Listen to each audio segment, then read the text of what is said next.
আমরা রোগ হলে তবেই ডক্টরের কাছে যাই, কিন্তু রোগ হওয়ার আগেই যদি থামিয়ে দেওয়া যেত তাহলে কেমন হতো?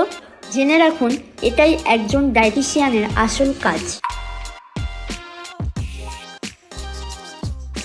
আমরা অসুস্থ হলে তবেই ভাবি কি খাবো, কতটা খাবো আর কখন খাবো।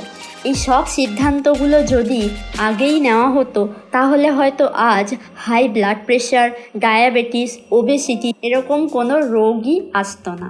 আজকের ভিডিওতে তুমি জানতে পারছো যে সঠিক খাদ্যাভ্যাস কিভাবে তোমাকে রোগমুক্ত রাখতে পারে। ডক্টর এবং ডায়েটিশিয়ানের মধ্যে পার্থক্য কী? একজন ডায়েটিশিয়ানের সাহায্যে কিভাবে তুমি তোমার সঠিক খাদ্যাভ্যাস এবং সুস্থ জীবনযাপন গড়ে তুলতে পারো। আমরা স্বাদের জন্য অনেক কিছুই খাই, কিন্তু এটা বুঝি না যে সেটা আমাদের শরীরে ক্ষতি করবে না উপকার করবে। তুমি যা খাবে তোমার শরীর কিন্তু সেইভাবেই প্রতিক্রিয়া করবে।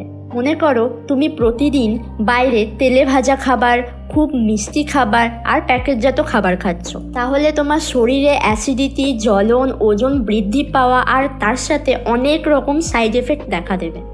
আর যদি তুমি ঘরের তৈরি খাবার খাও, যেমন প্রোটিন, ফাইবার, ভিটামিনযুক্ত খাবার, তাহলে তোমার শরীর অ্যাক্টিভ থাকবে এবং রোগ থেকে দূরে রাখবে। একজন ডায়েটিশিয়ান খাবারের মাধ্যমে আমাদের শরীরকে সুস্থ রাখে, আর অসুস্থ হলে ডক্টর ওষুধ দেয়। তাই ডক্টর ও ডায়েটিশিয়ান দুজনে মিলেই কিন্তু তোমাকে সুস্থ রাখতে পারে। একবার অসুস্থ হলে আমরা হাজার হাজার টাকার ওষুধ খাই আর টেস্ট করাই, কিন্তু তার আগে অনেক কম খরচে ডায়েটিশিয়ানের সাথে কথা বলে খাদ্যাভ্যাস ঠিক করতে চায় না।